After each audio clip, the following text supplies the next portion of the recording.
Good morning, hello বন্ধুরা। আজকে সকাল সকাল মিষ্টি মুখ। আজকে শেয়ার করতে এসেছি নরম তুলতুলে মালপোয়ার রেসিপি। আমি আগেও আমার চ্যানেলে মালপোয়ার রেসিপি দিয়েছি, কিন্তু আমার বন্ধুদের রিকোয়েস্টে আমি আরেকটা শেয়ার করছি। এখানে একটু হেরফের আছে, গাড়ি কেউ খুঁজে পাইনি তাই গাড়ি অ্যাড করিনি, নারকল দিয়েছে, গোলমরিচ দিয়েছে। তাহলে বানিয়ে নিই আজকের রেসিপি মালপোয়া। মালপোয়ার জন্য আমি 2 কাপ ময়দা নিলাম, 4 বড় চামচ সুজি নিয়েছি। এবার আমি দুধ দিয়ে এটা একটু মিক্স করছি। আস্তে আস্তে করে করবেন যাতে লাম্পস না পড়ে, তো আমি অল্প অল্প দুধ দিয়ে মিক্স করতে থাকছি। লাম্পসটা একটু কাটলে তারপরে আমি এতে 4 বড় চামচ চিনি দেবো। যদি আপনি মালপোয়া ভাজা রাখবেন তাহলে চিনি আরেকটু বেশি লাগবে। আমি এটা রসে ডোবাবো তাই চিনি 4 চামচ দিয়েছি। দুধটা আরও দিতে হচ্ছে, একটু পাতলা হবে কনসিস্টেন্সি, খুব মোটা হবে না।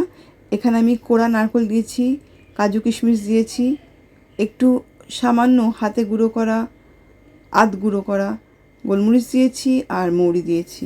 আমার মালপোয়ার রেসিপিতে আমি আরেকটা জিনিস অ্যাড করি, সেটা হচ্ছে ফ্রেশ ক্রিম। আমি এখানে 2 tablespoon fresh cream add করে দিলাম, এতে মালপোয়া একটু নরম হয়।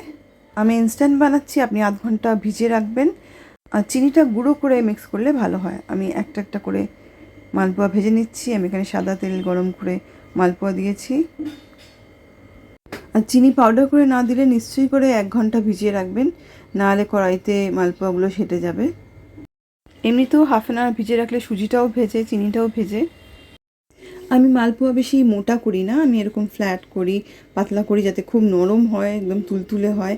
আর যারাই খেয়েছে খুব ভালো ফিডব্যাক পেয়েছি, তাই জন্য ভাবলাম আপনাদের সাথেও শেয়ার করি আমার মালপোয়ার রেসিপি। আর এটা শুকনো খেতেও ভীষণ ভালো লাগে, তাতে আপনি চিনিটা আরেকটু বেশি দেবেন। দেখুন এটা শুকনো। এরপরে আমি এগুলো রসে ডোবাবো। রসটা আরেকটু গরম করে নিচ্ছি। রসটা আমি 2 কাপ চিনি 2 কাপ জল দিয়ে বানিয়ে রেখেছিলাম, একটু গরম করে আমি এবারে মালপোয়াগুলোও দিয়ে দিচ্ছি।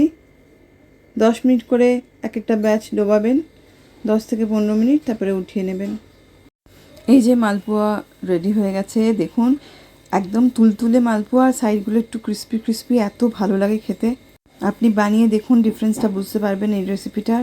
আর রেসিপি ভালো লাগলে প্লিজ লাইক কমেন্ট শেয়ার করবেন।